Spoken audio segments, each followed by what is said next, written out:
Hi, my name is Tona Bell and I am the proprietress of the Paper Seahorse. What I love about being a small business owner is I have flexibility. I don't always use that flexibility, but it does afford you to be in control of your destiny, so to speak, so you're not beholden to someone else, and your ideas and your thoughts on something, you don't have to fight for them as much as if you work for someone else. And I feel like there are less restrictions. There's a lot of freedom in working for yourself creatively. In any small business, there are a lot of challenges, and at the Paper Seahorse, for me personally, it would be the fact that I have so many interests and I want to do so many things, and I just want to do them all right now. And you can't. You can do some of them. You need to be more of an expert and niche than to be a jack of all trades. And with that, I tend to want to sprint instead of thinking of things as a marathon. And I think if you're singly focused and you pace yourself, I think that's my biggest challenge, and that's what I'm working on. So having had several businesses, I've learned, I think the biggest one would be to be true to yourself and to be true to your vision. It doesn't matter what industry you're in or what field you're in or who you're working with. I think that if you're not true to your vision, nothing else will work. And I know firsthand in our old business, a marketing company, we deviated from that with customer demand and ended up going down a path that wasn't us, and we didn't do it. And just because we could do it doesn't mean you should do it.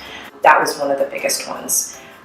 Another one is you have to surround yourself with the right people that help you achieve your goals and what you want, from professional services to the right employees that have the right vision. That's key, because it really does take a village. Yes, at the end of the day, it's you and you're making all the decisions and you have the responsibilities, but having a good core team and allowing yourself to receive help in that way is huge. Transitioning to my new job after almost 20 years of my old job was definitely interesting. It was scary because when you do anything for so long, to do something new is scary. It was interesting because I learned a lot about myself in terms of it wasn't necessarily the stressors of that job, and granted there was, for all kinds of reasons and all kinds of ways, but I learned a lot about myself in the fact that a lot of stress that I had, I created myself, and it was in my own head, because stress doesn't really exist anyway. It's all in your head. But it translated into the new business, and it made me realize that I was doing that so that I could address that and be aware of it. And that was one of the coolest things that happened. I have to say that since I started, it's been one thing, and it's just been gratitude, and it's been being really grateful, because I was grateful for the opportunity. I was grateful to get my health back. I was grateful I was still in a creative field, but even more creative, where I'm in control of that and can be creative in so many ways. And I don't know that everybody follows their heart enough to allow that to happen. And I'm grateful that I got sick. I'm just grateful that all that stuff happened in that journey to allow me to get to where I am now.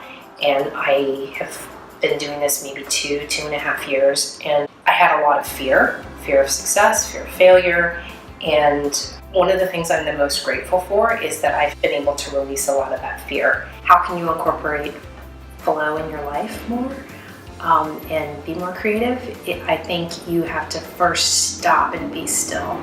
You have to listen to that little voice inside and listen to what is it that brings you a lot of joy and makes you really happy. And I think starting with that and doing more of that, whether it's cooking, whether it's sewing, whether it's crafting, whether it's writing, whether it's reading, those are all single focused tasks. And the more you can incorporate that in your life, I think the happier you're going to be. We're inundated with things pulling us, and hey, look at me, your phone, the TV, the computer. There's almost too much stimulus, and you need to take a digital break from all that to have balance. And I think that people are hungry for more analog things where they use their hands, or they meet in person and they talk and they interact and have true conversations, whether it's with someone else or with yourself. That's one thing we always say is like our mantra, our tagline is to keep in touch. Keep in touch with yourself and keep in touch with other people. And one of those things is being more creative and being in that flow state. And when you're single focused, you get into flow, you're relaxed, your blood pressure lowers, and you're calmer, and you don't have all of this noise and all this digital din that's constantly there, and it allows you to almost relax for the first time. I think creativity is extremely important for women and for small business owners, simply because you have to be creative in so many ways. You have to be creative with your brand, you have to be creative with your marketing, and necessity is the mother of invention. And I feel that when you're a startup, you may not have the funds, you may not have the skills to do certain things, and you have to be really creative in your thinking, and that's really key to solving problems and how you're going to get things done.